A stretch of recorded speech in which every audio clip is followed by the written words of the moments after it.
Bonjour et bienvenue sur le podcast Les Perles de Jade. Des conseils précieux à collectionner, partager ou tout simplement à méditer. Je m'appelle Julie, française installée aux Pays-Bas depuis quelques années. Ancienne responsable d'un département achat devenu coach, j'ai décidé de changer ma vie afin de changer celle des autres. Je vous aide à trouver de nouvelles pistes de réflexion et à passer à l'action afin d'être plus épanoui dans votre vie. Abonnez-vous sur la plateforme de votre choix pour ne manquer aucun épisode. N'hésitez pas à me rejoindre sur Instagram, @julie-ugs, afin d'échanger. Le lien se trouvera dans les notes de l'épisode. En attendant, je vous souhaite une excellente écoute. Merci ma Coco d'avoir accepté mon invitation. C'est parti d'un truc hyper spontané. Je vais raconter un peu notre histoire. Je pense que c'est aussi beau de mettre en lumière ce genre de connexion. En fait, Madame Coco, Corinne, que j'appelle Coco, c'est une femme que j'ai connue sur les réseaux via une communication croisée d'une mentor en commun. Et c'est comme ça que je l'ai découverte. Et tout de suite, j'ai adoré la vibe que j'ai ressentie en découvrant son Instagram. Et je me suis dit, cette femme, elle a l'air géniale. Et donc, je me suis abonnée. On s'est pas trop parlé tout de suite, vite fait. On avait discuté un peu parce que je pense que tu m'avais vu aussi dans le contenu de cette mentor et tu avais vu aussi que j'étais amie avec une de tes amies. Et puis, un jour, Coco me dit, bah, quand tu viens à Paris, ça me ferait plaisir de te rencontrer. Et puis, on a pris le temps de se voir à Paris et ça a été comme des retrouvailles.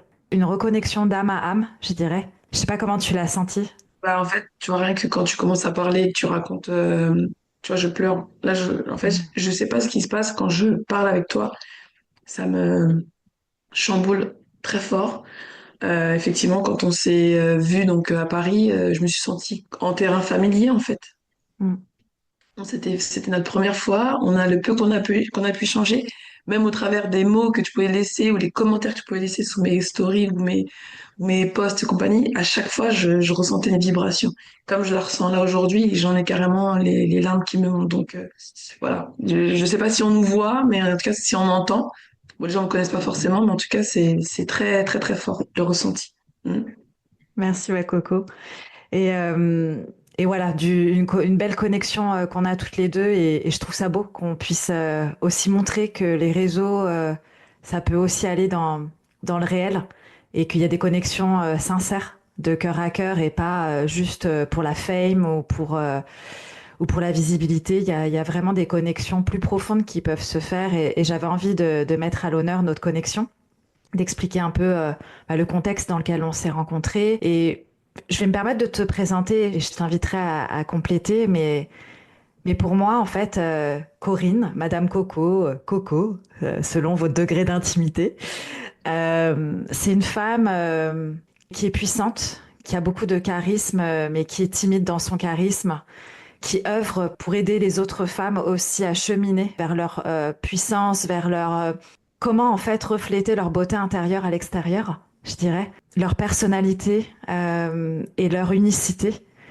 via leurs habits, via leur style, via qui elles sont, comment elles peuvent le démontrer par l'extérieur, en fait, par leur enveloppe. Et il y a quelque chose d'assez puissant dans ce que tu fais, Coco, c'est cette facilité et cette aisance à mettre en lumière les femmes sous un aspect hyper intuitif que tu as et très joyeux que tu peux avoir, très léger.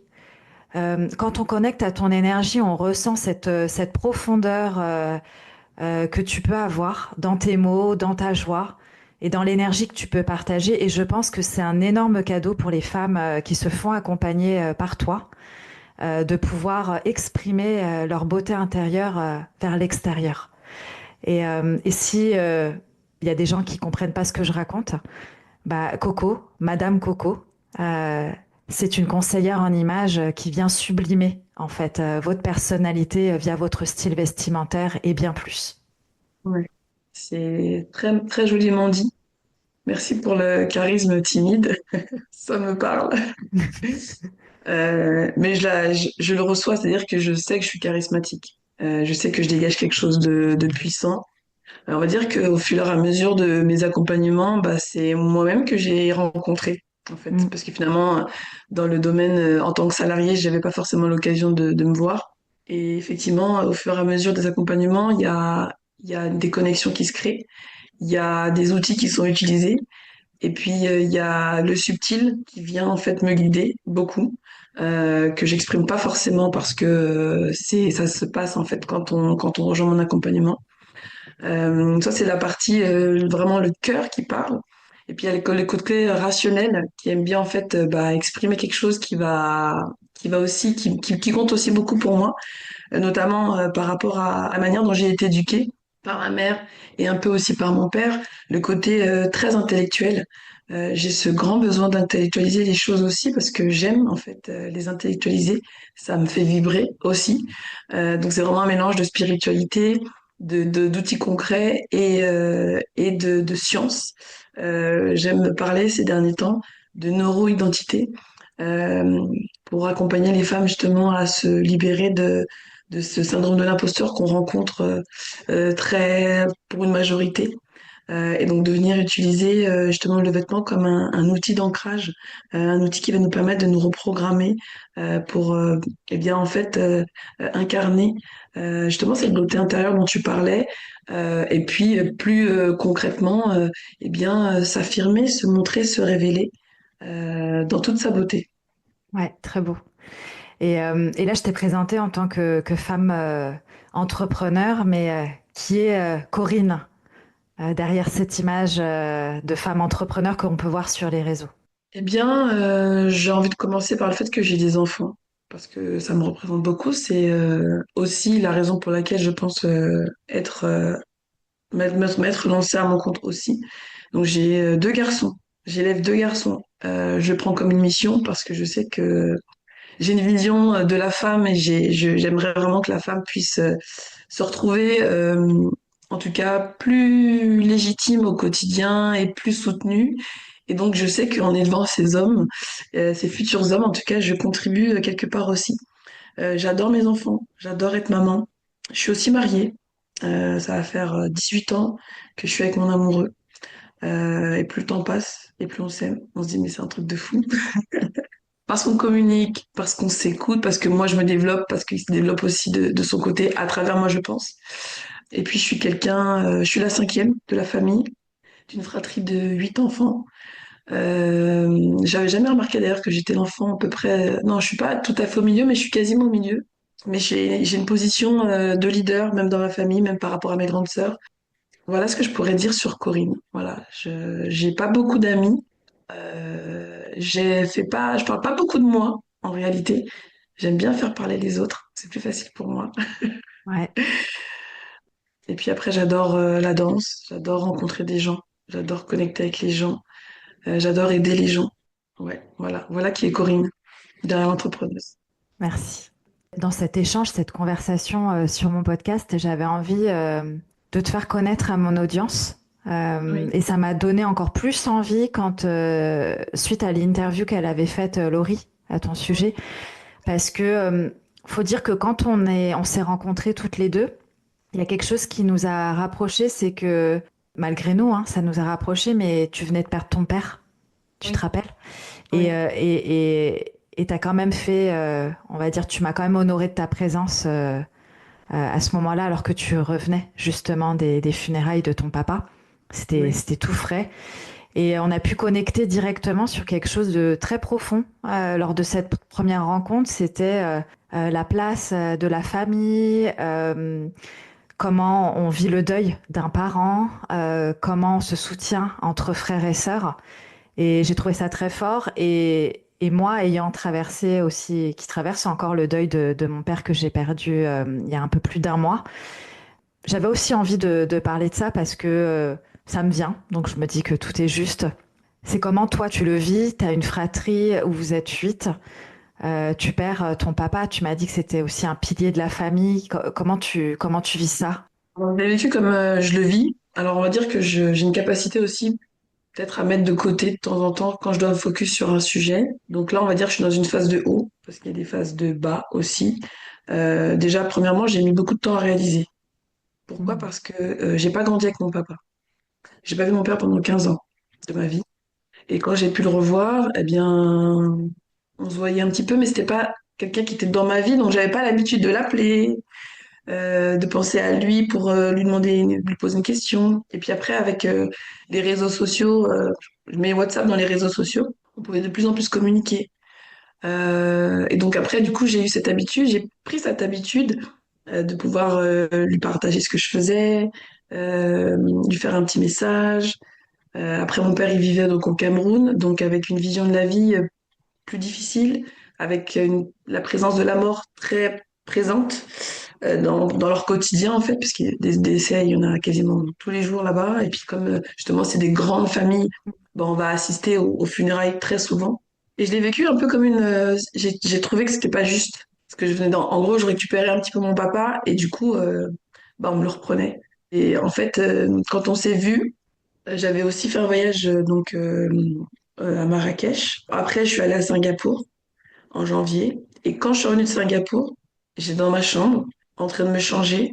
Et c'est là que je me suis dit, putain, tu vois, à chaque fois que je pense à cette phrase-là, là, tout de suite, l'émotion, elle monte. Je le reverrai plus jamais. Et là, j'ai pleuré. Je me suis dit, putain, une personne comme ça, c'est une perte pour le monde, en fait. Parce que mon père, durant ses funérailles qu'on a fait au Cameroun, il y a eu plus de 1000 personnes qui se sont présentées. On a eu le ministère, un des personnels du ministère qui est venu présenter ses condoléances. C'était une très belle cérémonie. Et comme ça a été dit, en fait, c'est quelqu'un qui, on aurait pu croire qu'il savait même pas énoncer son prénom, tellement il était humble. Et je m'inspire de lui par rapport à ça. Alors que c'est un grand monsieur qui a monté une université, qui fait des échanges avec la France, Paris-Saclay notamment, enfin, qui a fait de belles choses, qui avait vraiment pour ambition en fait de se développer, de venir faire ses études en France de médecine et de repartir dans son pays pour le développer. Donc je suis vraiment, j'ai eu de la colère, j'ai eu de l'injustice, de ressenti de l'injustice. Et là, on va dire que je suis dans une période de haut, mais je sais que c'est comme si je me racontais un peu une histoire. En fait, ce qui m'aide dans l'histoire, c'est que j'avais pas la présence physique quotidienne. Donc, je pense que j'ai pas complètement réalisé que c'était vraiment fini. Ouais. Ah ouais, je comprends. Comment ça a été pour toi, par rapport à ta fratrie où vous êtes 8, de trouver ta place? Parce que justement, tu disais que tu étais un peu celle du milieu, plus ou moins. Oui. Comment tu l'as vécu, justement, d'être une enfant parmi 8? Comment ça se passe? Est-ce que c'est difficile de se faire entendre, d'être vue, de trouver sa place, d'être reconnue Dans le cadre de ce décès ou en dans votre général? vie de famille? Ouais, dans votre famille. Alors, je pense que c'est... Alors, j'ai un charisme. C'est-à-dire que j'ai toujours eu ma place. J'ai toujours pris de l'espace. Que ce soit pour mon père, le peu de souvenirs que j'ai avec lui, ou même auprès de ma mère. Mm. Donc, j'ai toujours pris beaucoup d'espace. Mais ça m'a challengée aussi. Parce que je sais que ma grande sœur, par exemple, bah, elle pouvait, on en avait déjà discuté, et c'est vrai que pouvait se sentir un petit peu moins mise en lumière que moi. Donc comment je l'ai géré? Ben, j'ai pas eu à le gérer. J'ai été. En fait, j'ai toujours été un peu la rebelle de la famille. J'ai jamais, j'ai toujours eu en tout cas, cette audace pour pas faire comme les autres, malgré qu'on me disait de faire autrement. Ça a commencé par le fait de sortir. Alors que j'étais pas forcément autorisée parce que je voulais aller voir mon amoureux, même si je rentrais et que je me faisais disputer. C'est passé par une affirmation de ma texture naturelle du cheveu. Le jour où j'ai décidé de rester avec mes cheveux au naturel, ma mère n'a pas compris. Et donc j'ai été un peu, alors j'ai ma petite sœur, mes deux petites sœurs qui avaient déjà fait ce pas-là.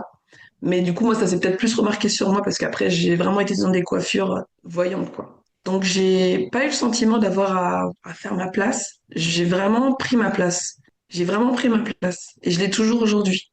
Et je sais que mes sœurs vont beaucoup me dire que je les inspire, que même mon beau-frère, la fois dernière, qui va bientôt avoir 50 ans, qui m'a dit, t'es l'exemple. C'est fou, hein? Donc moi, je me Ouais. suis toujours sentie jeune, mais pas seule. C'est-à-dire comme si c'était ma grand-mère, donc de qui je porte le prénom et le nom. Donc il faut savoir que mon prénom sur ma carte d'identité, le deuxième, c'est Corinne. Et le premier, c'est Élise. Donc Ada Élise, c'est ma grand-mère. Et j'ai toujours eu cette impression que autant de grandeur, autant de puissance, eh ben, c'était pas moi toute seule, c'était vraiment ma grand-mère qui me guidait. Donc comme une vieille âme, en fait, un peu. Ouais. Ouais. Moi, j'ai adoré hein, quand on s'est rencontrés, t'avais ta coiffure afro Ouais, avec les ouais. cheveux. On voyait que toi, je me rappelle dans la rue, je t'ai dit, oh, mais je te vois de loin, t'es magnifique et tout, j'adore. Et t'as une énergie très solaire, en fait. Bah, même on a rigolé, on dirait qu'on se connaissait depuis 20 ans, que c'était des retrouvailles, on a sympathisé avec les serveurs dans le bar, enfin, c'était énorme. Et j'ai adoré. Et pourquoi je te demandais ça par rapport à est-ce que c'était difficile pour toi de prendre ta place? Parce que souvent dans les fratries, il peut y avoir cet aspect de bah, qui je suis dans la famille, etc. Et puis, tu sais, comme tu t'étais vraiment inspiré par ton papa, son leadership et les grandes choses qu'il a faites au sacrifice, au détriment de sa famille aussi. Il y a vraiment ce truc de bah, pour incarner plus de leadership et être au service de ma mission, il y a aussi un prix à payer. Et si le prix à payer est de m'éloigner de ma famille, bah, je suis prêt pour accomplir ces grandes choses. Donc, on ressent ça un peu dans le récit de ton Exactement ça. histoire. Ouais, C'est exactement ça, ouais, clairement. Et toi, du coup, je sais pas, toi, t'as des frères et sœurs. ouais, J'ai cru voir des personnes autour de toi, justement, par rapport à ce que t'as partagé. ouais. Ah ouais, j'ai un T'es petit là frère, combien, toi? Ok, un d'accord. seul petit frère, 3 ans de moins. Ok, On est très très proches depuis qu'on est petit. Souvent, les gens hallucinent un peu de notre proximité parce qu'ils se disent mais comment vous pouvez être aussi proche, garçon-fille, tu sais. Mais en fait, même si on se disputait souvent, bah, parce qu'on était fourrés tout le temps ensemble, hein, on est très très proches. Même aujourd'hui, on habite dans 2 pays différents. On est en lien et même si on n'a pas besoin de se parler tout le temps, on sait qu'on peut compter l'un sur l'autre si besoin. Et d'ailleurs, la maladie de notre père nous a vachement rapprochés. Il n'est pas décédé de sa maladie, il est décédé d'un AVC cérébral, donc c'était assez soudain. Mais il était malade, il avait une déficience mentale qui était pas, enfin, il allait pas en mourir, tu vois. C'était juste, il y avait une déficience, ça allait de moins en moins bien au niveau du fonctionnement de ses capacités cognitives, on va dire. Mais ça nous a vachement rapprochés, ma mère, mon frère et moi, parce que bah, il y avait beaucoup de choses à gérer pour mon père, aller lui rendre visite ensemble, des choses comme ça, quoi. Donc, ça fait qu'on était beaucoup plus en lien au quotidien pour gérer les ouais, trucs de mon père. d'accord. Ok, Donc ça nous a encore plus rapprochés. Mais ouais, juste un frère. ok. C'est déjà bien. Mmh. Et puis c'est, tu vois, là, ça me fait rebondir, en fait, parce que souvent, il y a aussi ce côté où ma mère, parce que ma mère, c'est un très gros pilier de ma vie, et on verra, enfin, le jour où elle part, par contre, ce sera, je pense, vraiment une toute autre histoire. Parce que c'est elle qui nous a élevés, finalement, parce que Mmh. mon père, du coup, est resté au Cameroun. Enfin, il est reparti, en tout cas. On n'avait pas le droit de se disputer. Mmh. Elle nous a toujours dit, ce que vous avez là, c'est votre plus grande richesse. Donc, s'il y en a un qui vient rapporter pour l'un, c'est les deux qui seront punis. Mmh. Pas de dispute, on s'entend, on se soutient. À tel point qu'elle dit, je vous ai tellement rabâché ça qu'aujourd'hui, même des fois qu'elle elle veut dire quelque chose ou qu'elle se fâche sur l'un ou l'autre, ben on est en blocus. Et c'est vrai qu'aujourd'hui, on a notre groupe WhatsApp et on est, moi, je serai jamais seule. C'est-à-dire que mes sœurs, mon frère, c'est l'homme que j'aime le plus au monde. Voilà. Ma grande sœur, Christine, c'est ma moitié. Enfin, on a vraiment un lien, mais c'est la plus, effectivement, c'est ma plus grande richesse. Ma plus grande richesse avec mes enfants, mon mari. Mais vraiment, ça, je trouve que c'est vraiment fort et je remercie ma mère de nous avoir donné ça. Et donc, finalement, aujourd'hui, quand les gens comprennent pas, ton lien avec ton frère, parce que certainement que ça doit faire un effet sur eux. Souvent, Ouais. finalement, dans les fratries, c'est compliqué. Enfin, c'est rare que les gens s'entendent bien, soient très proches. Moi, ça me parle ce que tu me dis parce que une proximité, hein, alors peut-être pas fusionnelle à se voir tout le temps, mais un amour Mmh. inconditionnel, quoi. Ouais. Bah, moi, je sais que m'être formée au coaching et avoir pu aider mon frère, et là, tu vois, hier, j'ai aidé mon mari. Je me suis dit, c'est un énorme cadeau que je peux me faire de me sentir utile pour les gens que j'aime le plus, tu vois. De pouvoir aider ma mère sur des réflexions, aider mon frère en ayant coaché mon mari hier, accompagner émotionnellement ma fille. Je me suis dit, mes gratitudes pour m'être formée au coaching, pour pouvoir les accompagner de cette manière-là, tu vois. Et parce que je les aime et que voilà, je veux le meilleur pour eux. Mais c'est vrai que ouais, mon frère et moi, on était très proches. Et quand tu disais que votre mère vous a appris à être solidaires les uns envers les autres, Bah, nous, même si ma mère, mon frère était très rapporteur quand il était petit, mais il comprenait pas en fait l'impact, parce que lui, il Hmm. a peut-être une blessure de l'injustice, tu sais. Donc, si moi j'ai D'accord. fait une connerie, il faut que ce soit moi qui porte la faute.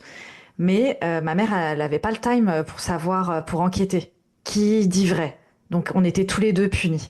Et c'est ce que je disais à ma mère, on en reparle régulièrement, c'est que, bah, tu sais, elle nous punissait à l'ancienne, hein. À l'époque, c'était normal, hein. Nous, on était on appelait ça le cellier, donc le garde-manger, dans le noir, accroupi. On n'avait pas le droit de s'asseoir avec mon frère, on était punis les deux.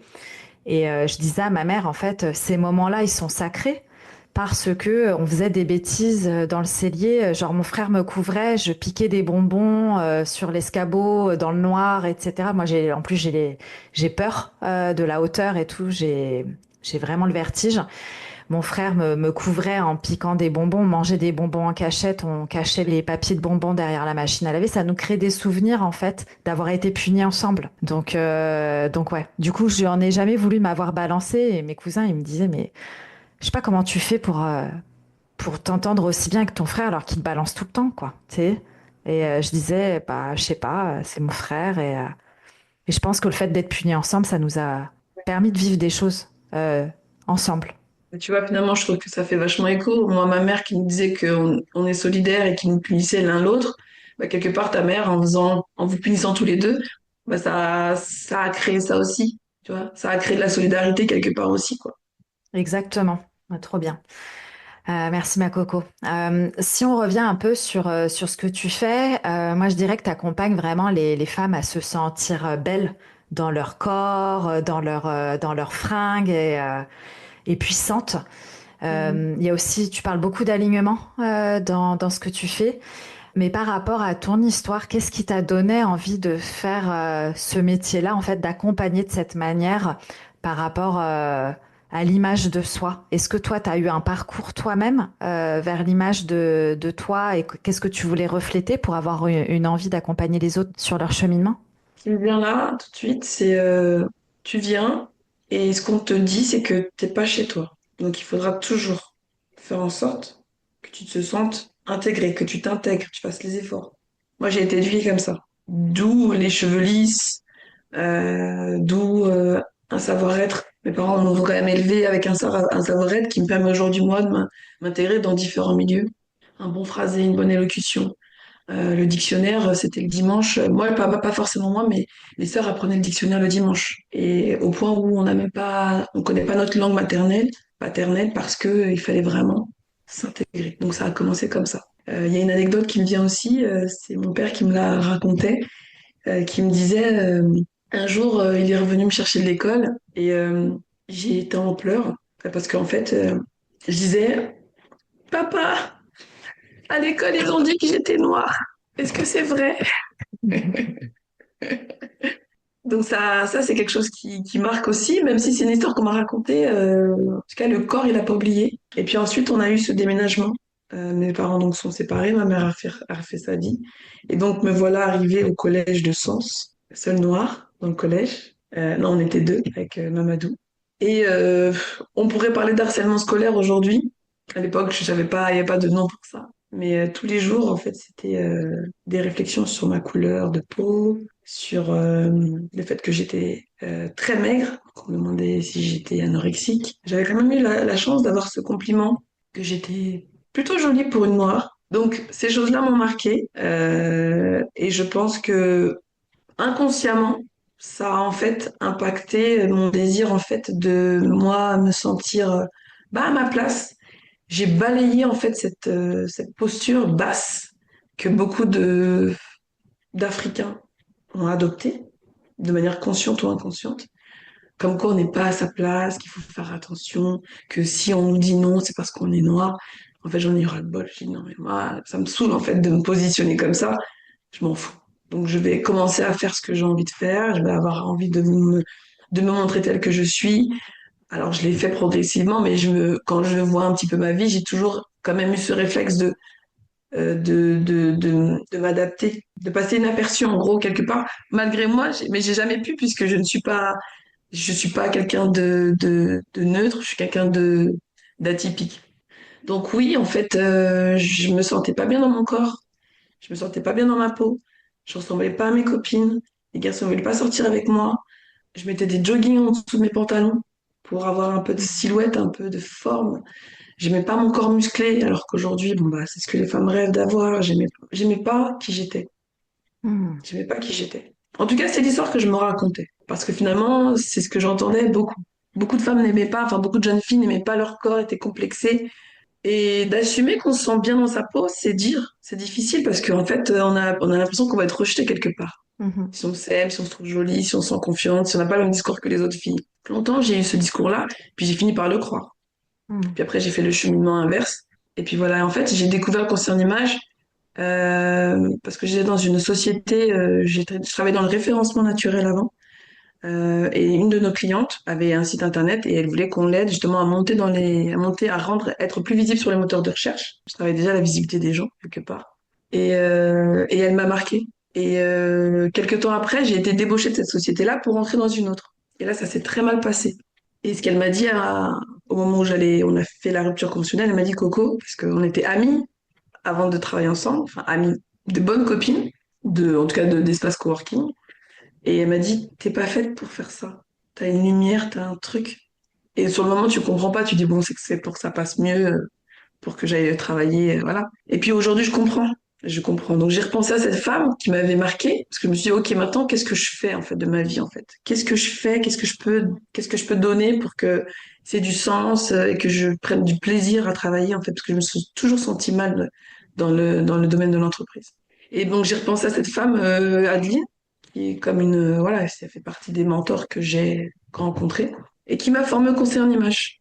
Et donc, quand tu commences à te former au conseil en image, bah, tu découvres des choses que toi tu fais naturellement, mais tu les intègres. Avant, je m'habillais toujours en noir. J'ai commencé à découvrir les couleurs.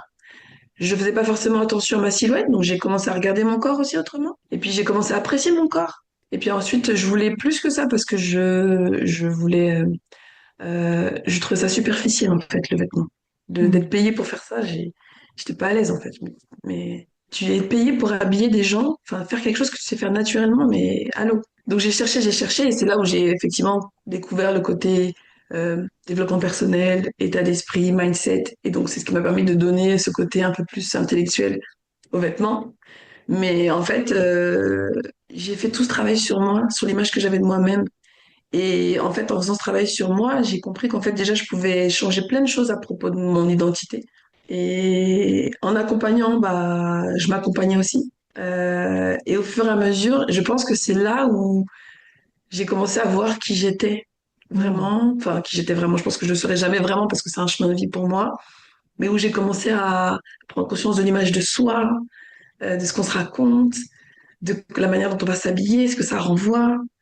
De ces choses que je faisais naturellement, parce que moi j'ai quand même été éduquée par une maman qui était très sensible aux matières, aux coupes, aux couleurs, aux finitions, aux belles pièces, structurées, donc ça faisait partie de mon identité. Mais une fois que tu mets des mots dessus, bah, du coup tu le rends plus concret et ça devient un outil que tu utilises, même si je l'utilisais finalement quelque part quand je mettais des joggings en dessous de mes pantalons, parce que déjà j'avais cette conscience que ça allait pouvoir m'apporter un peu plus de volupté au niveau de la silhouette. Donc j'avais déjà cette conscience que c'était un outil.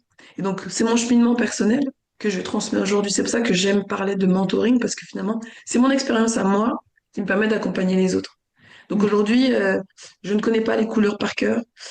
Comme tu l'as dit tout à l'heure, je suis une mentor intuitive. Je me connecte à ton énergie, je me connecte à qui tu es. Euh, Par exemple, en magasin, quand je fais une session de shopping pour mes clientes, je les colle, tu vois, je les colle et je regarde ce qu'elles prennent et j'imprime. Et au fur et à mesure, ça me crée comme un espèce d'historique. Même si on a fait ce travail en amont, on a travaillé vraiment son style personnel, on a travaillé ses blocages, son essence, ses croyances.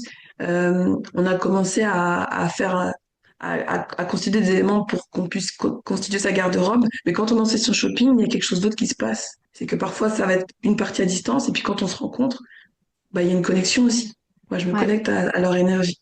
Et donc là, je vais suivre et je vais comme venir consolider tout ce qu'on a pu voir en amont et l'aider à apporter ce qui va vraiment la mettre en valeur. Mhm. Donc, c'est mon cheminement à moi. Voici pourquoi j'ai fait ça. Parce que moi-même, j'avais effectivement, comme tu m'as posé la question, j'avais un rapport avec mon image qui était, bah, comment on dit, pas dans l'amour en tout cas. J'étais pas dans Ouais, l'amour de moi. ok. Et je trouve ça beau aussi ce que tu mets en lumière tu vas coller tes clientes pour voir, parce que moi qui étais accompagnée aussi par une conseillère en image, il y a la partie, on va dire, très mentale de Oui, par rapport à la forme de ton corps, quelles sont les coupes qui te vont, etc. Et je me rappelle avoir challengé ta consoeur en disant, oui, mais ce genre de coupe, moi, j'aime pas en fait. J'aurais pas de plaisir à porter ces couleurs ou cette coupe. Moi, ce que j'aime, c'est ça, c'est cette couleur. Donc, tu vois, comme on fait, en gros. Mais après, moi, je pense que je suis aussi atypique parce que j'ai un certain goût tranché pour certaines pièces, certaines couleurs. J'adore la mode et tout. Donc, et puis j'aime pas rentrer dans des cases. Donc, me dire que c'est cette coupe, cette couleur, mais en fait, moi, je suis pas d'accord. Et donc, elle m'avait dit, mais en fait, suis ce que tu as envie de porter. Mais ce qui est beau dans le présentiel, je trouve, c'est, en fait, tes clientes, elles vont se sentir dirigées vers une matière ou une couleur de manière très instinctive. Ce sera plus fort qu'elles. Elles vont vouloir toucher ou se rapprocher d'une pièce qui les attire. Ce qu'elles ne feront pas en distanciel si vous discutez de ce qui leur va, etc. Alors qu'en magasin, c'est plus fort qu'elles. C'est une couleur qui va les attirer, une matière qu'elles auront envie de toucher. Et toi, dans la manière que tu vas observer probablement de comment elles se dirigent, avec certitude, avec élan, avec conviction, et comment elles touchent, et combien de temps elles passent à regarder cette pièce, ça t'en dit énormément, je pense. exactement. En fait, ça rejoint ce que tu dis là. Il y a la théorie, puis il y a la vraie vie. Ouais. Et moi, j'aime beaucoup ce côté aussi intuitif, donc que moi j'aime et que elles ont aussi. Mm. Moi, j'ai la conviction qu'une femme sait déjà, c'est qu'elle Mm. a oublié. Elle sait c'est quoi ses couleurs, elle sait c'est quoi, elle sait quelles sont les formes qui la mettent en valeur quelque part, parce que souvent, il y a des bons choix dans la garde-robe. C'est juste qu'à un moment donné, il y a une perte de confiance qui fait on finit par douter de si on a vraiment la vérité. Et donc moi, c'est ce que je vais en fait remettre en lumière, c'est ce que je vais remettre au centre.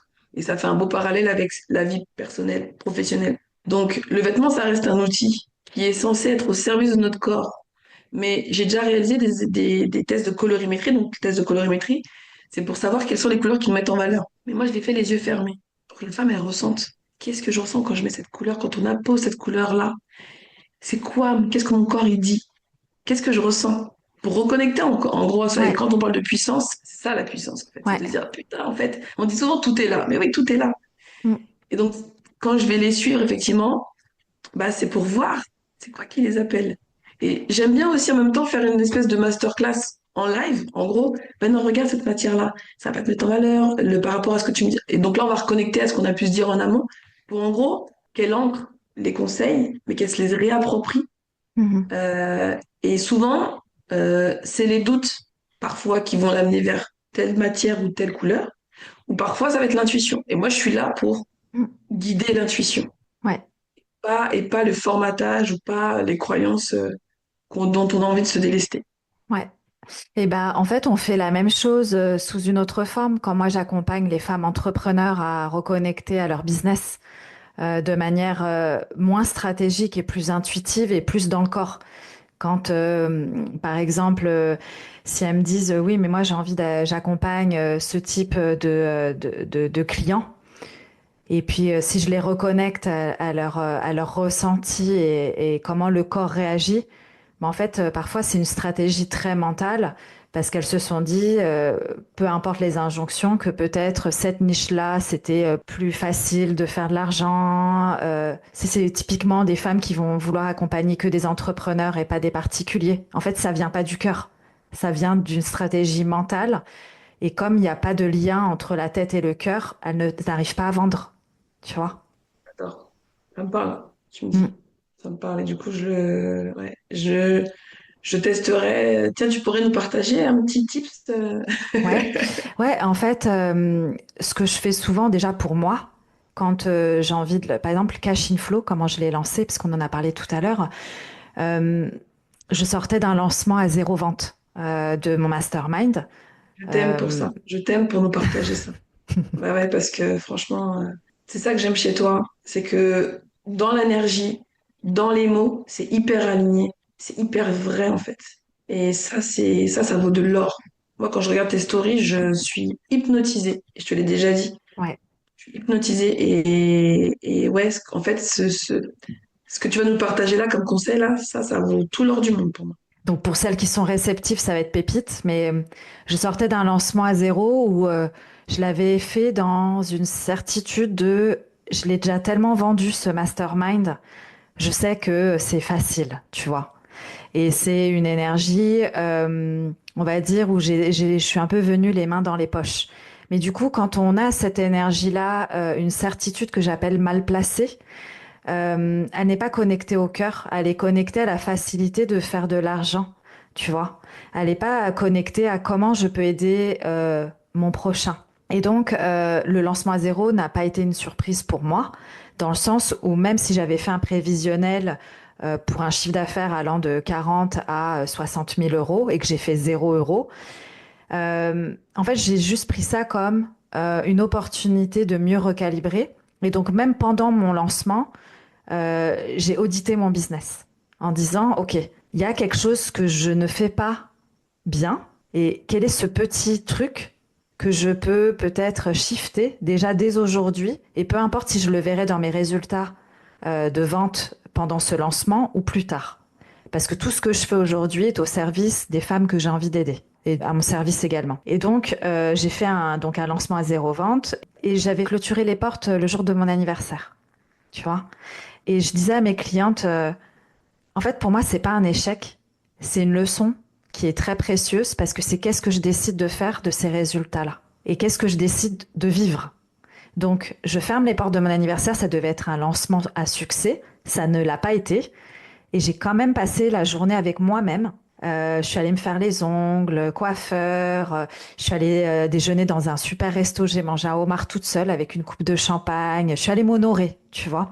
Et je suis allée me célébrer et me dire, bah, en fait, ce que je viens de vivre là, ça va être un saut quantique pour la suite. Et c'est ce que je considère qui a été d'ailleurs, c'est que j'ai dû, on va dire, dépasser toutes mes croyances sur le business et l'ego qui venait me dire bah en fait tu vas recréer autre chose, c'est pas grave, tu refais un lancement. En fait non, c'était pas ce que j'avais envie de faire parce que ça j'ai déjà fait. J'avais pas envie de créer de l'argent à partir de cette énergie. Je suis allée en fait demander à chaque femme qui était sur ma liste d'attente depuis un an, qu'est-ce qui fait qu'elles n'ont pas rejoint depuis une année? Qu'est-ce qui les bloquait en fait? Et toutes m'ont dit des choses en rapport avec l'argent. Et moi qui ne me sentais pas légitime à transmettre sur l'argent, je me suis dit, mais en fait, je connais tellement de choses sur l'argent, et même quand je discute avec notre amie commune Soso, Mm. je sais que je suis pas à la masse, tu vois. Je me suis tellement formée, et je me suis dit, comment je peux aider ces femmes avec ce que moi je connais aujourd'hui, sans être une experte en finance, comment je peux déjà les aider? Et à partir de là, j'appelle ça une canalisation, c'était tellement évident de qu'est-ce que j'avais à transmettre et sous quelle forme.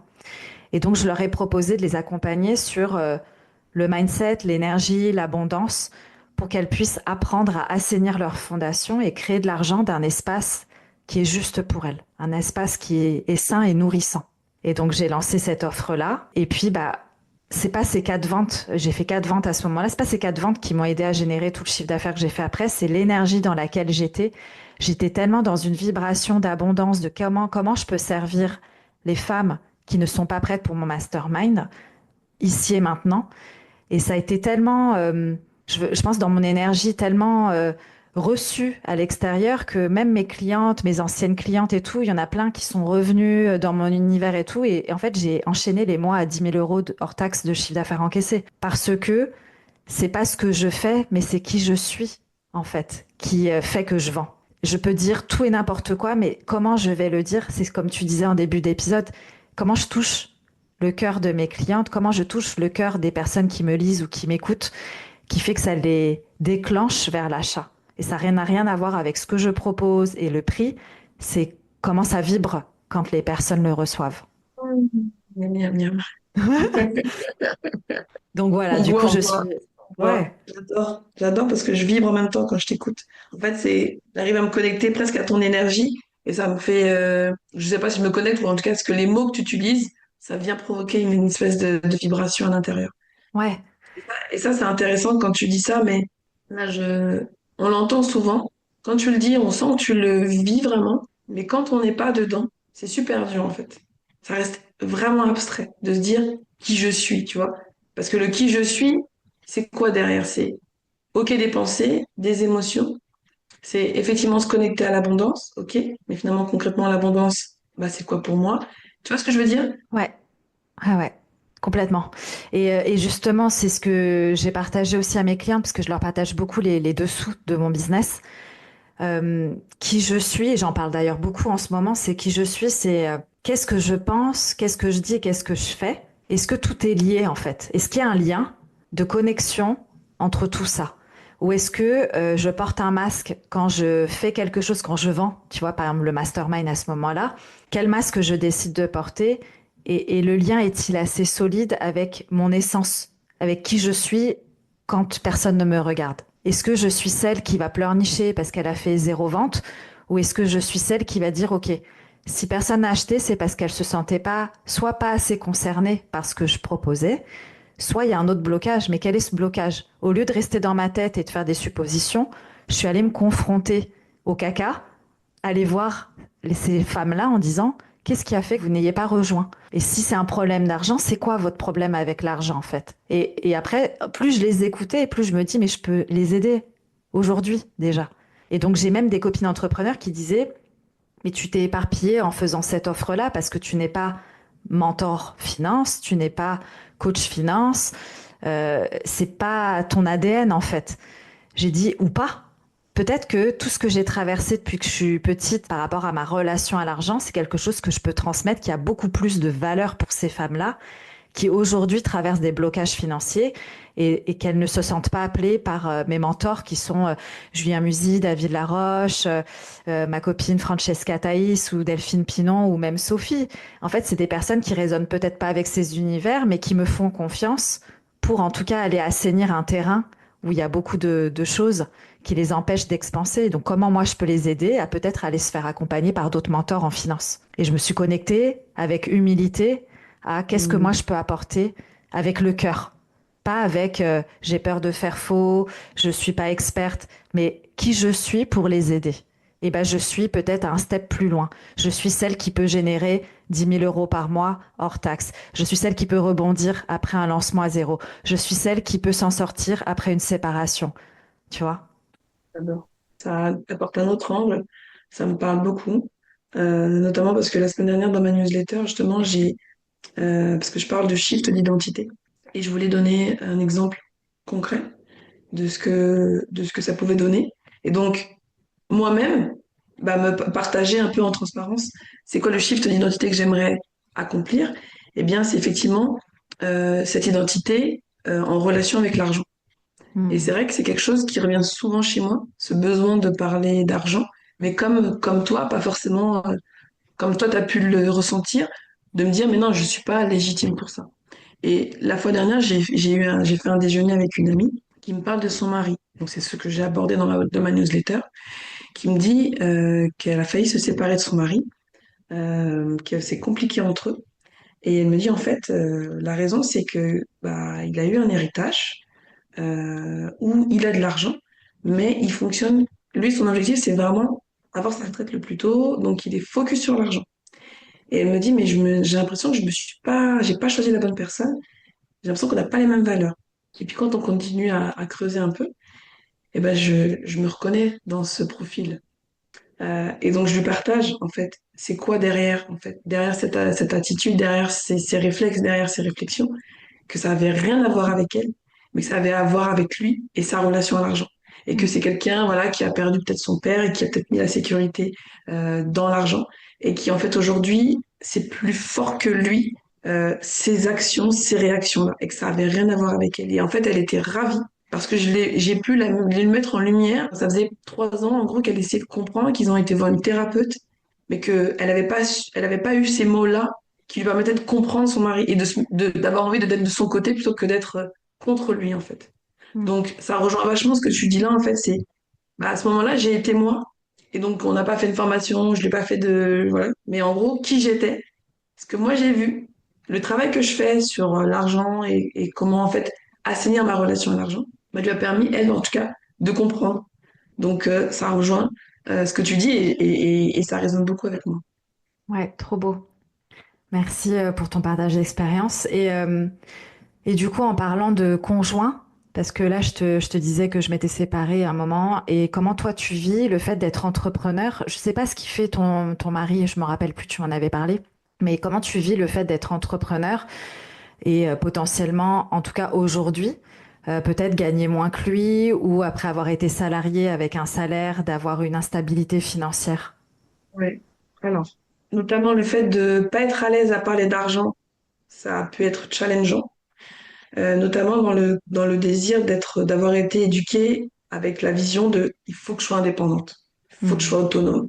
Euh, Jamais je serai dépendante d'un homme, tu vois. Bon, parce que toujours avec ce truc de oh, si jamais demain je veux partir, je veux pouvoir partir, quoi. Hmm. Finalement, les choses se passent tout autrement. Donc, mon mari, lui, il travaille dans l'aménagement de bureaux. Donc, il va en fait refaire des espaces coworking pour des grands groupes.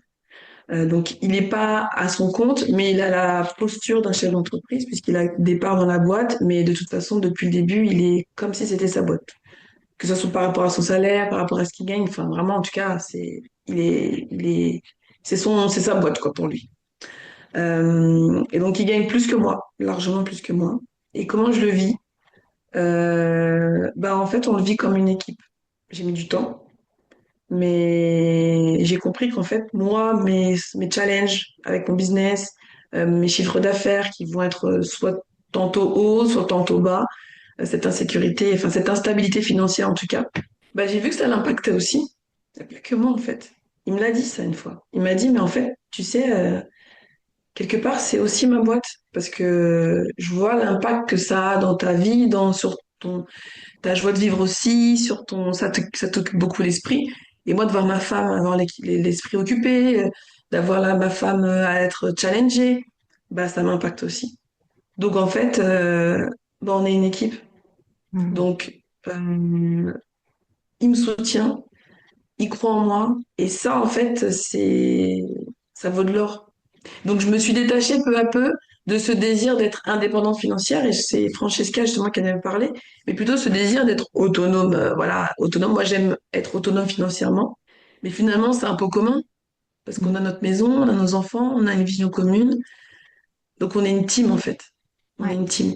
Je sais pas si je réponds à la question. Si, si, c'était comme en gros le rapport à l'argent dans ton couple. Moi, je sais que j'avais la même vision que toi jusqu'à la Oui. séparation. Et la séparation Mmh. change beaucoup de choses, je trouve, où en fait la team n'est plus, quoi. Tu vois. Après, c'est chacun pour sa gueule. Donc, Ouais. euh, donc tu vois, c'était ça qui a beaucoup impacté ma vision du couple, de l'argent. Et c'est ça aussi que j'enseigne dans le programme Cash in Flow. Je parle aussi du couple et de l'argent. Et sans pour autant, on va dire, exposer ma vérité comme étant la vérité, c'est bah, qu'est-ce qui peut se passer quand on se sépare et auquel on ne pense pas du tout parce que bah, tout allait bien dans notre couple et c'est pas des questions auxquelles on aurait pensé, quoi. Tu vois. Donc ouais. Et je me rappelle que tu en avais parlé, mais t'étais pas très à l'aise. Je sais pas si tu voudrais en parler. Le fait que ton mari soit un homme blanc. Est-ce que est-ce que ça te met toujours dans l'inconfort d'en parler? Parce qu'en fait, moi, alors, je pense que c'est une copine qui me disait ça, là, samedi soir. Elle me dit, en fait, t'as un cerveau qui va très, très vite. Donc, je pense que le fait d'avoir extériorisé ça, et de savoir que ça a été partagé en public, je pense que c'était très bien de le faire parce que ça m'a permis justement de voir, en fait, cette pensée qui n'était peut-être plus d'actualité, que j'ai ressentie très, très, très, très, très fort pendant longtemps, comme si je me redevais d'être avec un noir. Mais quand même, il y a toujours ce côté où c'est quand même quelque chose qui me questionne, c'est que l'homme blanc, l'homme noir ou les femmes noires, quand on les voit en haut, bah, c'est rarement avec un père, tu vois, une personne de la même couleur que nous. Donc je pense ça va encore plus loin cette question-là, c'est quelque chose que je pense que j'irai gratter plus dans un autre moment de ma vie. Mais comme s'il y avait Une un croyance? racisme, un racisme inconscient Ouais. pour moi. C'est-à-dire que comme si l'homme noir n'était pas en capacité d'être celui qui pourrait apporter la sécurité. Tu vois, on en parlait avec mon mari, en fait, il me disait qu'une femme, ou un homme, hein, mais en tout cas, une femme, on en reste des animaux et qu'on a toujours ce besoin de... Une femme, un animal, une femme, enfin, une femelle va toujours chercher un mâle qui va mettre ses petits en sécurité. Mm. Et peut-être que dans l'inconscient des Africains, c'est ma vérité, hein, c'est même une question, un questionnement, et que j'aimerais pouvoir échanger à ce sujet-là parce que je trouve ça hyper intéressant. C'est comme si inconsciemment la sécurité, la stabilité amoureuse aussi, était attribuée à l'homme blanc plus qu'à l'homme noir. Parce que ça, c'est vraiment une croyance qui est très présente, que les hommes noirs sont pas fidèles, que toutes ces choses-là en fait. Et je pense que mon choix d'homme blanc, inconscient, en tout cas inconsciemment, est porté vers un homme, bah, vers mon homme aujourd'hui, pour toutes ces raisons-là. Ouais, un besoin de sécurité. Ouais, Ouais, parce que il y a des croyances, des stéréotypes, etc. Mais ça vient pas vrai aussi, en plus. Et c'est même pas vrai, hein, parce oui, qu'un des hommes blancs, un homme blanc trompera autant une femme ouais, noire que blanche. Il y a aussi ce côté où l'homme blanc parfois va prendre une femme noire en se sentant supérieur à elle parce qu'il y a toutes ces histoires d'esclavage. Il y a aussi cette image de je suis une femme noire et je vais avec mon colon. Enfin, ça va loin, hein. ouais, ouais. Mais je trouve que c'est un sujet passionnant. Et le fait d'avoir extériorisé ça avec Laurie, ça permet en fait d'aller encore plus loin dans la réflexion et de me dire que je veux déconstruire ça. Parce que Hmm, c'est pas vrai. Parce que moi, j'ai un exemple concret, c'est mon frère. Mon frère, il est noir, il a une stabilité, il gagne très bien sa vie. C'est quelqu'un de fiable, c'est quelqu'un de fidèle. C'est tout ce qu'une femme attend d'un homme, en tout cas dans les premières, dans la sécurité en tout cas, j'entends. hmm, Donc c'est pas vrai. Et ça, je veux vraiment, et le fait d'en parler comme ça aussi, je veux vraiment déconstruire ça. Parce que moi, je suis victime de ça. Parce que je suis sortie avec des hommes noirs, je suis sortie avec des hommes blancs. Mais quand j'étais avec des hommes noirs, c'était toujours ah, mais ça, c'est quand tu voulais faire un resto, un truc ou quoi. Ah, mais ça, c'est le truc des blancs. La psychologie, le hmm, développement. Ah, ça, c'est le truc des blancs. Et quelque part, peut-être que ça a aussi contribué à me dire ah, bah, peut-être que moi, je suis faite pour être avec un blanc, pour hmm. être heureuse. Tu vois? Ouais, pour évoluer, pour apprendre. Moi, Ouais. j'aime les belles choses, j'aime les beaux endroits. On a avec une blague comme ça avec un ami qui me disait, mais en fait, toi, t'aimes le luxe, hein. En fait, j'aime pas forcément le luxe dans les vêtements. J'aime le luxe des matières, j'aime le luxe des détails, j'aime le luxe des endroits parce que j'aime le beau, en fait. Parce que le beau, il Hmm, fait du bien.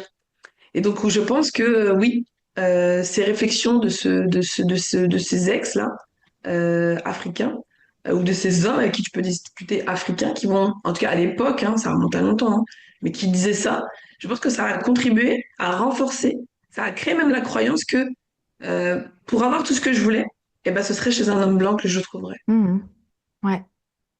Et C'est hyper intéressant. ouais, j'adore. Franchement, merci pour ces partages. Et tu sais, tout à l'heure, on parlait de racisme à l'école, etc. Tes fils, de nos jours, ça se passe comment? Parce que moi, je sais que ma fille en a subi, mais tes fils, ça se passe comment aujourd'hui, vu qu'ils sont métis? Alors, comme je suis quelqu'un qui aime bien partager les choses en profondeur, parce que voilà, moi j'ai eu mon premier loulou, donc Estevan. On se regarde la télé. Et puis, elle me dit, mais tu sais, maman, j'aime pas ma couleur. Je voudrais être blanc. Je dis, pourquoi? Il dit, parce que je trouve que c'est plus joli. Et je pense que c'était la conséquence d'une de mes peurs. Justement, mes fils ne se sentent pas bien avec leur couleur de peau. Et puis, j'ai essayé par tous les moyens de lui montrer qu'en fait, bah, souvent les blancs, ils rêveraient d'avoir sa couleur de peau. Et j'ai réussi à tomber sur une photo sur Google où je montrais une femme qui bronzait et son objectif c'était d'avoir sa couleur à lui. Et je pense que ça a marché au fur et à mesure. Et puis ensuite, la crainte, elle s'est représentée, mais c'est beaucoup moi en fait hein, qui transmettait ça, puisque moi on me l'a transmis aussi, inconsciemment, hein. C'est quand on arrive dans notre petit village, là, où on vit ici, j'avais peur que ce soit le seul métis et qu'il soit pas du tout accepté. Et puis en fait, ça s'est très bien passé. Mais c'est quelque chose que je dis quand même souvent. Je dis quand même que faire attention à ses fréquentations, parce qu'il reste en partie noir.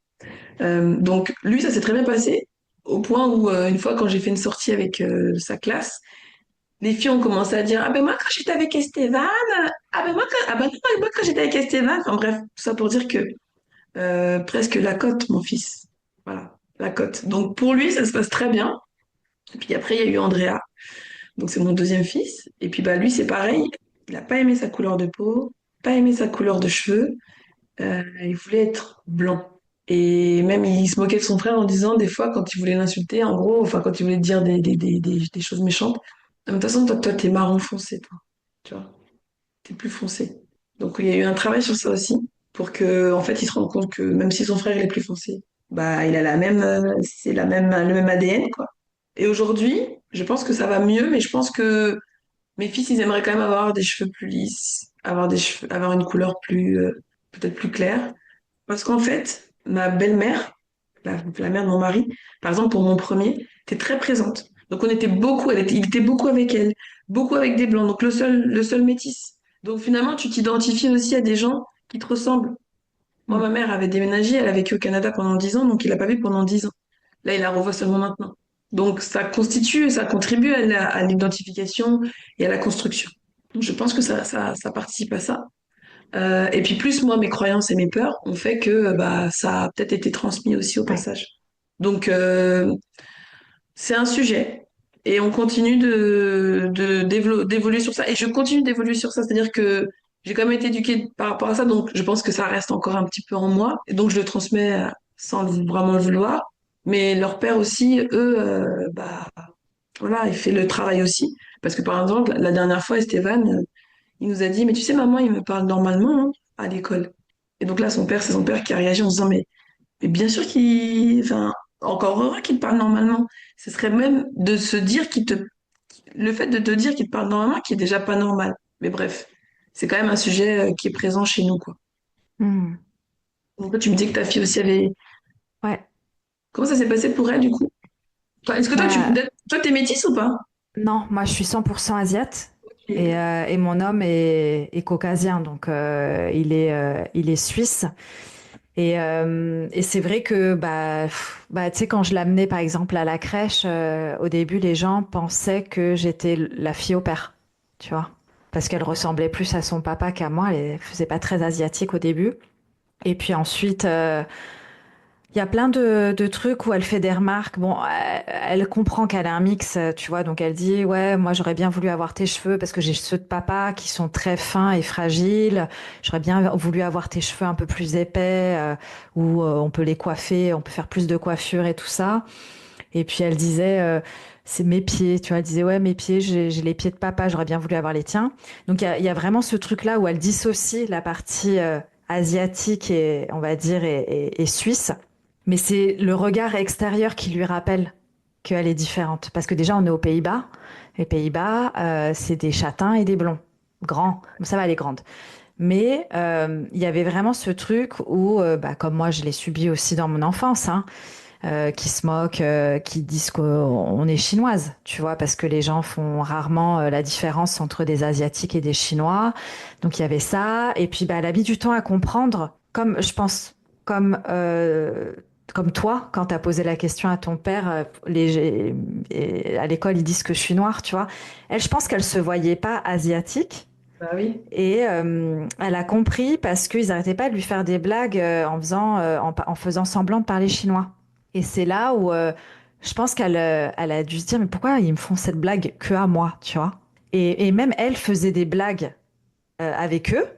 Et un jour, je lui ai dit, mais tu sais que ton arrière-grand-père était chinois. Donc en fait, en te moquant des Chinois, tu n'honores pas tes racines.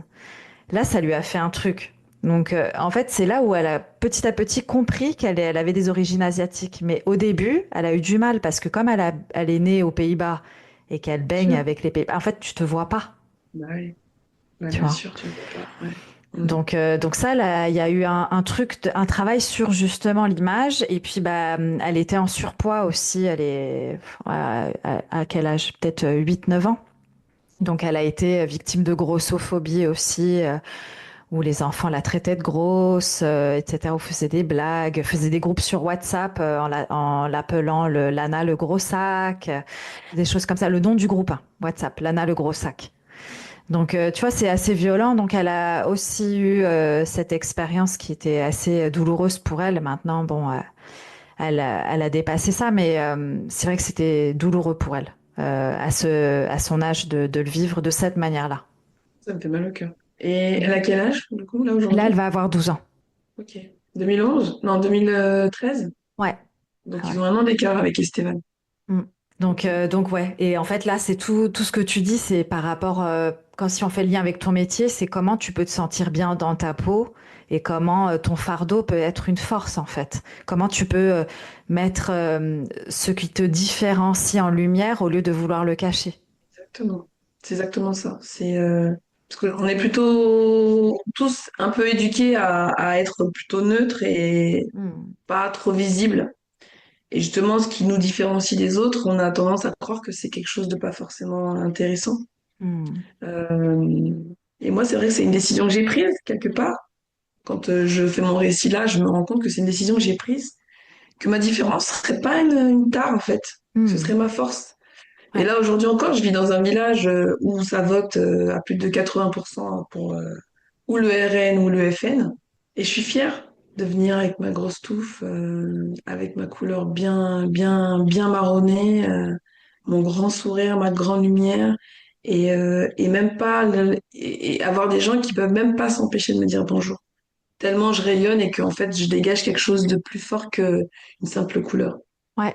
Et je suis d'accord avec toi parce que, tu vois, moi, dans ma famille, il y a des personnes qui sont racistes. Et j'ai un oncle, moi je dis un oncle, mais il se fait bien Ouais, longtemps qu'il est séparé de ma tante, qui est maghrébin. Et tu vois, il fait partie de la famille, même encore aujourd'hui, alors qu'il est plus avec ma tante depuis de nombreuses années. Il est venu aux funérailles de mon père. Enfin, c'est la famille, quoi. Et pourtant, ouais, beaucoup de membres de ma famille sont racistes, tu vois. Donc, comme tu dis, quand les gens te voient, ouais. au-delà de ta couleur, au-delà de ton apparence, ils voient ton âme en fait. C'est vraiment ça. Mm. C'est vraiment ça. Après, il faut que ça parle aux gens, de se dire, mais comment on fait pour montrer non, mais c'est en fait, c'est un cercle vertueux. C'est reconnaître, déconstruire et reconstruire comme toi, tu as envie, habiller le tout et venir nourrir ça au quotidien. Ouais, ouais, ouais. Et c'est ça qui fait que du coup, ton aura, elle grandit et que tu rayonnes en fait. Mm. Si je devais donner en tout cas comment moi je fais. Yes. Et je pense que tout ce qui est conseil en image n'est pas assez valorisé parce que les gens se disent pas que c'est un besoin. Ils se disent bon, je ferai ça peut-être un jour, etc. Alors que on dit souvent l'habit ne fait pas le moine, mais en fait, si on travaille sur les réseaux, bah si en fait, parce que la première impression peut attirer ou repousser. Et comme le branding a un impact, la manière dont on s'habille peut avoir un impact. Et je pense que ça vient beaucoup de l'intention que l'on émet en amont. Parce que, par exemple, moi, ça m'arrive de faire des stories sans maquillage, en tenue de sport, etc. Mais c'est qu'est-ce que moi j'ai envie de transmettre quand je me filme en face cam, sans maquillage et en tenue de sport ou en pyjama, tu vois. Et il y a une intention qui est claire. Mais souvent, les gens qui n'accordent pas d'importance à leur image, c'est parce qu'ils n'ont pas d'intention. Je ne sais pas ce que tu en penses. Eh ben tu me piques les mots de la bouche. On en parlait samedi avec une femme que j'ai rencontrée qui me dit, mais en fait, toi, tu fais en sorte que l'habit fasse le moine. Hmm. Et en fait, et tout à fait. C'est-à-dire qu'aujourd'hui, moi, quand j'utilise le vêtement comme un outil d'ancrage, bah, l'objectif, c'est quoi? C'est de pas juste mettre des vêtements qui vont me mettre en valeur, c'est d'avoir une intention quand je les porte. Hmm. C'est de leur attribuer une symbolique sur ma posture, sur mon charisme, sur le message que je veux renvoyer. Donc, je te rejoins à 10 000%. Le vêtement, c'est ce qui parle pour nous avant qu'on ouvre la bouche, avant qu'on ait émis ou exprimé ce qui on était par les mots. Et c'est aussi pour ça, c'est aussi la raison pour laquelle j'ai quand même voulu intellectualiser mon service pour aussi aider en fait dans ce cheminement, éduquer aussi, parce que je me considère, enfin moi depuis que j'ai commencé, ça fait 6 ans, il y a beaucoup d'éducation à faire. Beaucoup d'éducation pour faire prendre conscience aux femmes qu'elles ont le droit de se faire, d'investir sur elles Hmm. avant d'investir sur leur business. Parce que souvent, elles pensent que tout doit être dans le business. et elles oublient d'investir sur elles-mêmes directement. Mais quand on investit sur soi et qu'on doit vendre des services ou qu'on doit demander une augmentation ou quoi qu'est-ce, bah, c'est cet investissement sur soi qui va permettre de dégager en fait attirer même des Ouais, opportunités, un message fort, de l'impact. ouais. C'est une question de vibration, en fait. C'est si on se sent sûre et confiante dans nos vêtements, on va pas avoir la même vibration dans l'interaction qu'on va avoir avec les gens. Exactement. Et je donne souvent l'exemple que quand moi j'étais salariée, c'était tailleur obligatoire avec chemise claire. Mais moi, j'avais toujours les accessoires, le vernis, le maquillage, la coiffure et les petits talons de couleur, par exemple. Et c'est ça, on me met un cadre, je respecte le cadre, mais j'ai toujours ma petite touche, ce qui fait que déjà dans ma personnalité, les gens peuvent capter, ok, elle, c'est une nana qui veut pas rentrer dans les cases. Donc, soit ça les attire, ils ont envie d'en savoir plus sur qui je suis, soit ça les repousse en disant, ça m'intéresse pas, tu vois. Et c'est quel message on a envie de partager et d'être ok que bah, y a certaines personnes qui vont se sentir repoussées par le message qu'on a à partager via notre apparence. C'est ça le challenge pour beaucoup de femmes et qui les empêche d'oser. C'est justement parce qu'elles sont tributaires du regard des autres, beaucoup. Ouais, Et c'est ça qu'on travaille aussi quand j'accompagne, même dans le cadre d'une session shopping. Bon, la session shopping, c'est la cerise sur le gâteau pour moi.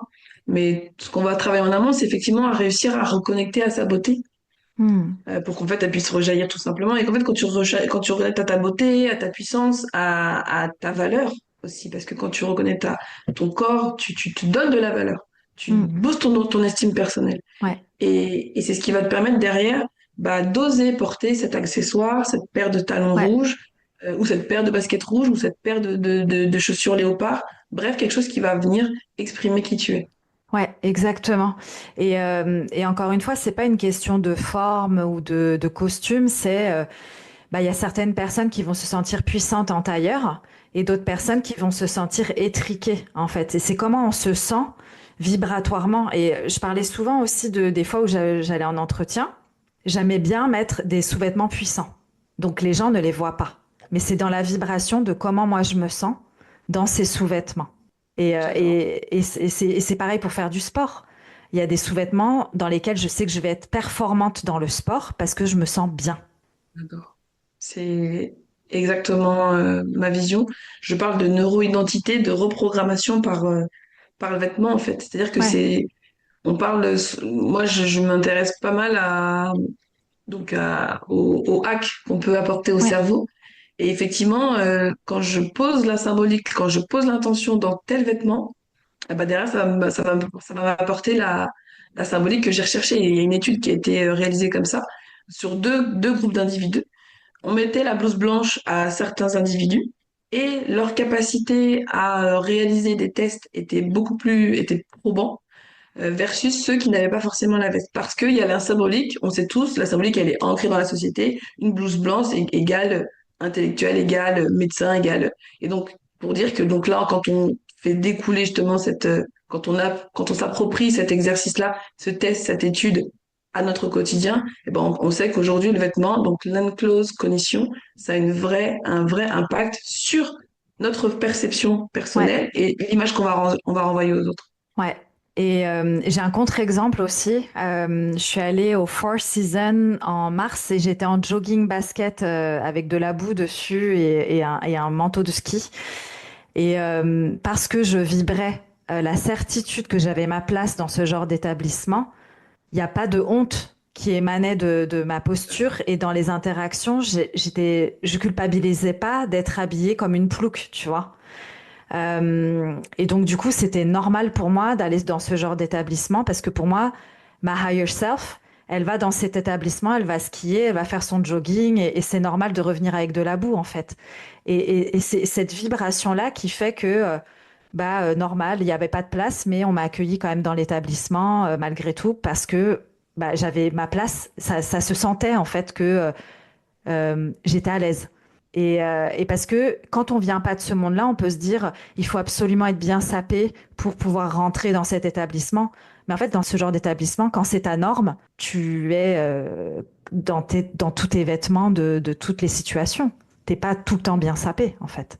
Et du coup, ce que tu dis là, en fait, c'est que c'est ton identité. Là, on Ouais, parle de ton identité. Ton identité, elle est bien dans ses baskets. Le travail, il a été fait.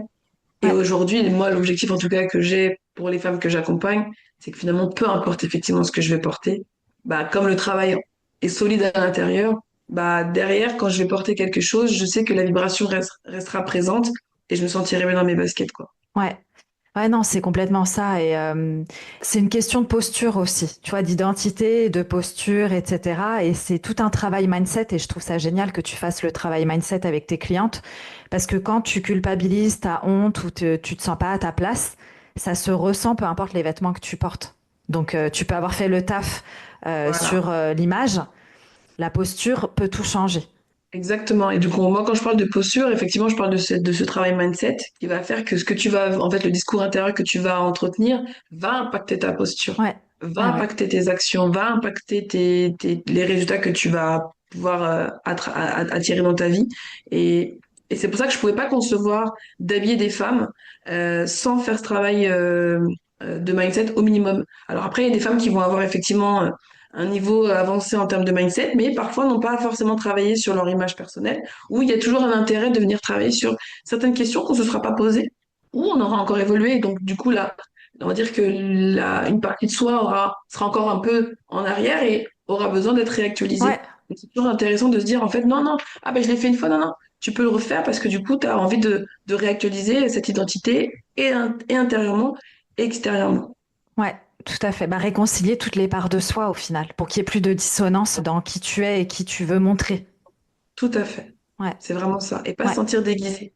Parce que c'est ça qui se passe, en fait. C'est quand t'es désaligné, c'est que intérieurement, t'es quelqu'un et extérieurement, une autre. Et ouais, du coup, bah, et c'est pour ça que si tu fais pas le travail intérieur, bah, à l'extérieur, tu peux te sentir déguisé ou pas toi.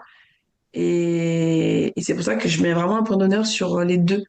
Les ouais, deux sont indissociables. C'est pour ça que quand on me demande, enfin, le côté personal shopper, c'est pas mon kiff. Ce sera pas chez moi.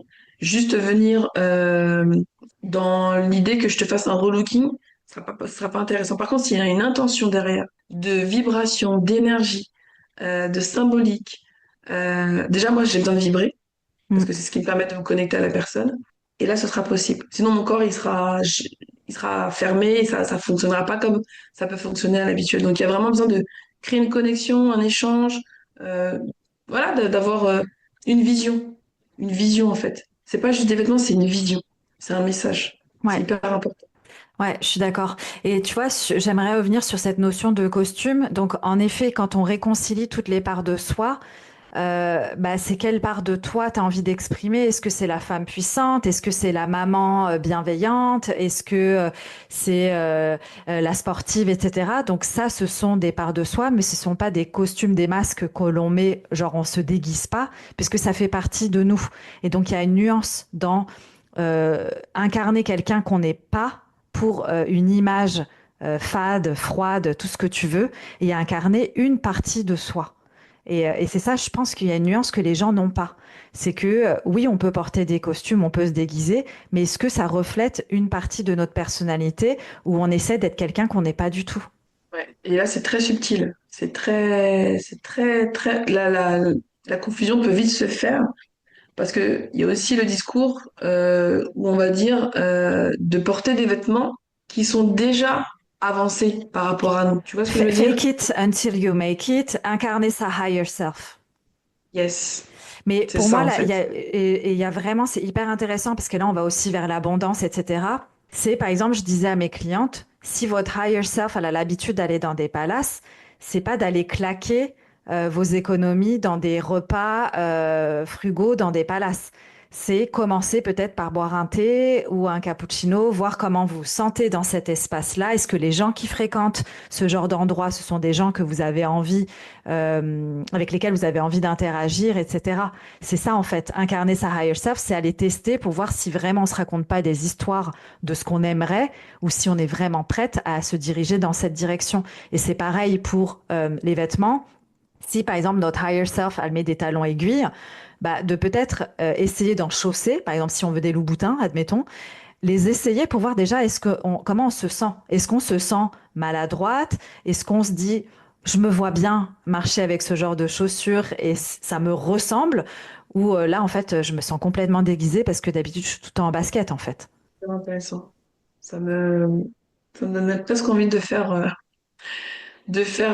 l'expérience. Ouais, parce qu'il y a vraiment ce truc, ta higher self, c'est une part de toi que tu n'es pas encore. Mais c'est quelque chose qui t'inspire et qui est dans une autre. Quand on parle de tout ce qui est loi de l'attraction, etc., comme si c'était dans une autre dimension, une identité à toi qui existait déjà dans une autre dimension. Mais du coup, quand tu la chausses, tu la reconnais. C'est un peu comme Cendrillon avec sa pantoufle de verre. Elle sait que cette pantoufle de verre, elle est à elle, même si c'est une nana qui fait les poussières dans une grange, tu vois. Il y a vraiment ce truc de ça m'appartient, c'est qui je suis, c'est mon identité profonde. Il n'y a pas de dissonance. Et ça, on le voit, par exemple, pour les talons, on peut le voir chez les petites filles ou les garçons qui ont toujours été attirés par mettre les talons de leur maman dès leur plus jeune âge, en fait. C'est déjà en toi, c'est ton identité.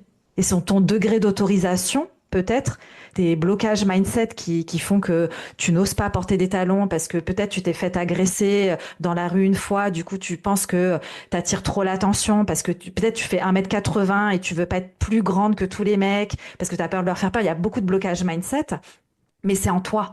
Donc tu peux pas t'empêcher de les voir, de vouloir en acheter, de vouloir en porter. C'est viscéral, tu vois, il y a un truc de viscéral. J'adore. J'adore parce que en fait, moi, ce que je fais et de l'entendre avec d'autres mots que les miens, moi, ça me crée des images dans la tête Mm. et ça me fait revoir ma dernière session où effectivement, la cliente, elle avait tendance à prendre des tailles au-dessus. Moi, je dis non, non, vas-y, viens, on essaie en dessous. On essaie la taille en dessous. Ou une longueur de short ou de jupe au-dessus. Moi, je lui dis, bah non, vas-y, viens. On essaie à un autre niveau. Et en fait, quand elle essaye, le corps, il ment pas. C'est-à-dire que Ouais, tout de suite, le regard, bon, on se reconnaît, en fait. On se ouais, voit, on se dit, ah, mais oui, c'est ça, en fait. ouais, Sauf que moi, toute seule, elle me dit, mais jamais j'aurais imaginé ou jamais j'aurais osé. Et c'est souvent ce qui revient, c'est d'arriver à voir avant l'autre. Et c'est là où ouais, ça rejoint ce qu'on disait au tout début. C'est ça que je viens connecter. ouais, Là, ça permet de mettre des mots sur ce que je fais de ouais. manière subtile. C'est ça que je viens connecter. C'est qu'est-ce que je. par- Elle est attirée par quoi ou qu'est-ce qui vient lui donner, qu'est-ce qui vient la chercher. Et peut-être qu'elle s'autorise pas, moi je la pousse Ouais. à se retrouver. Ouais. Ouais, et tu vois, c'est ce que font aussi les coiffeurs quand ils proposent Mhm. des coupes ou les maquilleurs, tu vois. Ils voient le potentiel et ils le mettent en lumière. Et c'est ce que je fais aussi avec le coaching. Je vois le potentiel de la femme que j'accompagne et c'est comment je peux la guider pour incarner ce plein potentiel à son rythme. Parce que parfois, elle n'est pas prête. Mhm. Hyper intéressant tout ça. Il y Trop a plein de bien. valeurs. Ouais. Comment les femmes qui pourraient être intéressées par se faire accompagner par toi, elles peuvent te contacter? Alors, elles peuvent me contacter sur Instagram. Mhm. Donc, Madame Coco Co, donc tout attaché. Elles peuvent aussi m'écrire, si elles ont envie de m'écrire par mail. Je le dis comme ça m'est venu. Donc, je le dis, corinne@madamecocoenco.com. Je mettrai tous les Je liens serai dans la description. super. Et avec grand plaisir d'échanger. Voilà. De toute façon, c'est où on n'aime pas. Quand les gens découvrent mon énergie, souvent, soit ils sont captivés, soit ils se désabonnent, soit ils s'abonnent pas, en tout cas. Mais souvent, quand on commence, on peut plus en passer. En tout cas, c'est ce que je constate. Ouais. Et après, de toute façon, on n'est pas là pour plaire à tout le monde, hein. On est là pour accompagner un certain groupe de personnes. Ouais, Et encore heureusement, parce que sinon le marché serait saturé. Heureusement qu'il y en a pour bien tout le monde. sûr. Exactement. Ouais. Ce sera avec cœur, ce sera avec joie, ce sera avec fun. Ce sera avec beaucoup d'amour, parce que c'est comme ça Mm. que je fonctionne. C'est l'amour en fait qui me guide. Moi, mon objectif de vie, c'est vibrer l'amour le plus possible. Et je pense que ça se ressent dans mon énergie et ça se Ouais, ressent dans ma manière d'accompagner. ouais. En fait, à travers mes accompagnements, c'est se redonner un gros boost d'amour, une grosse source de chaleur, mais avec des éléments concrets. Pour clôturer notre échange, ma Coco, qu'est-ce que tu auras envie de partager à l'audience qui nous écoute? Qu'est-ce que j'aurais de leur partager? De s'autoriser à se regarder, à dire des choses qu'on n'a pas l'habitude de dire sur soi, en positif, en public. De toujours se poser la question de Quelle est la pire des choses qui puisse m'arriver si je teste cette couleur, Mhm. cette chaussure, cet imprimé, cette coupe? Et bien se rappeler que tout ce qu'on se raconte aujourd'hui à propos de soi et qui vient nous limiter, bah, c'est possible de le faire shifter. Et pour ça, je peux les accompagner. Top. Vous retrouverez toutes les infos pour contacter Madame Coco dans la description de cet épisode. J'espère que vous avez bien aimé. N'hésitez pas à venir nous contacter en MP sur Instagram pour nous dire ce que vous avez pensé. Vous pouvez aussi laisser une petite note sur votre plateforme d'écoute pour soutenir le podcast. Et puis, je vous dis à bientôt pour un nouvel épisode et pourquoi pas une nouvelle invitée. Merci d'avoir écouté cet épisode des Perles de Jade jusqu'à la fin. Les liens de celui-ci se trouvent dans les notes. N'oubliez pas de me rejoindre sur Instagram où mon pseudo c'est Julie-UGS afin d'échanger et de me dire ce que vous en avez pensé. À bientôt pour un nouvel épisode.